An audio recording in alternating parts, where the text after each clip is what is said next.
പരിചയപ്പെടുക. ആരാണ് അദ്ദേഹം? കാണാൻ ഒരു ആഗ്രഹം ഉണ്ടാവില്ല എല്ലാവർക്കും.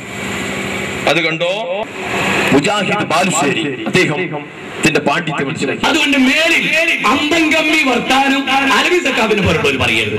ഇനി അയാൾ പറഞ്ഞു പറയാൻ എനിക്ക് പറയാം. കാരണം ഞാൻ പണ്ഡിതനൊന്നുമില്ലല്ലോ. ഞാൻ പണ്ഡിതനൊന്നുമല്ല, ദർസിലിട്ട് ഓതിയിട്ടുമില്ല. പക്ഷെ ഇങ്ങനെ പറയരുത്. നിന്റെ ഭാഷ പഠിപ്പിച്ചല്ലോ, എനിക്ക് സന്തോഷമേ ഉള്ളൂ. കാരണം ഞാൻ മുജാഹിദ് പ്രസ്ഥാനത്തിൽ ആലിമോ ജമിയത്തുലമിന്റെ സെക്രട്ടറി അല്ല. നിങ്ങൾ മനസ്സിലാക്കണം, ഞാൻ ഒരു നാടൻ മനുഷ്യനാണ്. പാടത്ത് പണിയെടുത്തിരുന്ന, കരിങ്കല്ല് കയറിയിരുന്ന ഒരു നാടൻ മനുഷ്യൻ.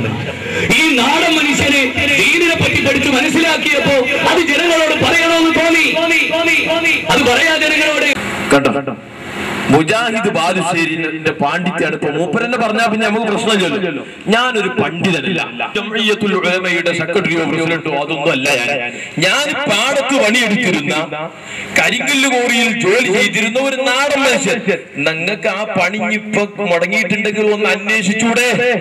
ഇന്നിട്ടും കിട്ടുന്നില്ലെങ്കിൽ നമ്മളുമായി ഒന്ന് ബന്ധപ്പെടും, എന്തെങ്കിലും ഒരു പണി ഏൽപ്പിച്ചേരാ. എന്നാലും ദീന് പറയല്ലേ, വിവരല്ലാതെ ദീന് പറയല്ലേ.